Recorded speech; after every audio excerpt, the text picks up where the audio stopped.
Rebonjour, maintenant que vous êtes familiarisé avec le fonctionnement et les styles des contrôleurs, voyons comment utiliser les contrôleurs pour en piloter d'autres. Si vous sélectionnez un composant et allez dans son panneau de propriété du volet droit, vous remarquerez en bas une fenêtre déployable pour les broches de commande appelées Control Pins. Chaque contrôleur du tableau de bord du composant y est listé. Et cocher la case d'un contrôleur fait apparaître une nouvelle broche de commande en bas du composant. Ces broches de commande carrées peuvent être reliées entre elles comme les broches audio circulaires. Sauf qu'elles s'envoient des données plutôt qu'un signal audio. Le flux suit la même logique que l'audio, les données entrant par la gauche et sortant par la droite. Imaginons que je veuille arrêter un lecteur audio rien qu'en pressant le bouton play d'un autre lecteur audio. Je peux faire apparaître le déclencheur de lecture play trigger sur ce premier lecteur et le déclencheur d'arrêt stop trigger sur le second.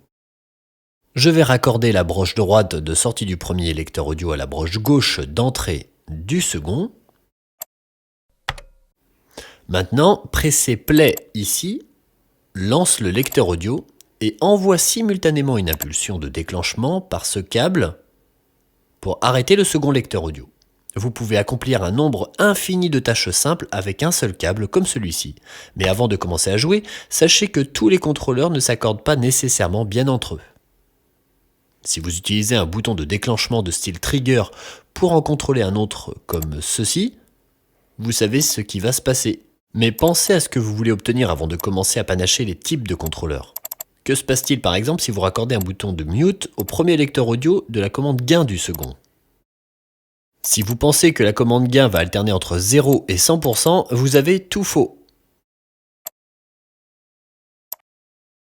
Vous voyez, le bouton mute s'exprime de deux façons, textuelle et numérique. Il a deux états possibles, on et off. Textuellement, ces états sont représentés par les mots muted and unmuted. Mais numériquement, ils sont représentés par les valeurs binaires 0 et 1. De son côté, la commande gain a une plage numérique de -100 à +20, donc elle acceptera l'entrée d'une valeur numérique. Cela signifie que quand vous commutez ce bouton mute, vous faites alterner la commande gain entre les valeurs 0 dB et 1 dB, ce qui ne revient pas à couper et rétablir le contrôleur. Il faut comprendre comment chaque contrôleur s'exprime.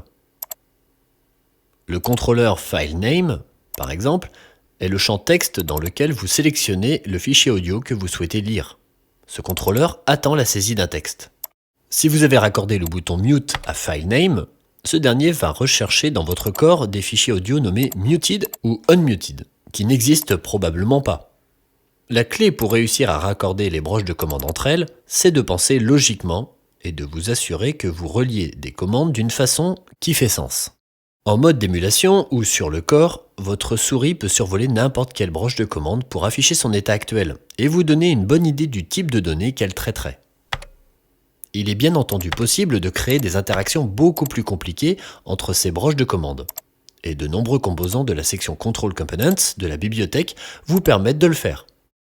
Nous ne les étudierons pas dans ce cours de niveau 1, mais il est important que vous connaissiez leur existence, afin d'avoir une idée de ce qui sera possible.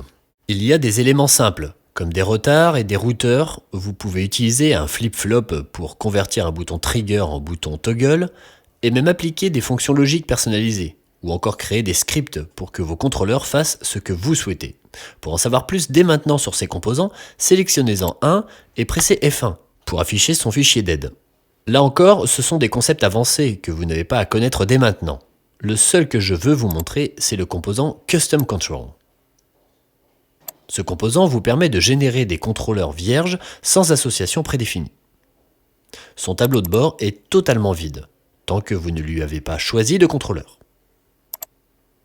Dans son panneau de propriétés, vous pouvez choisir un type de contrôleur dans une liste des différents styles.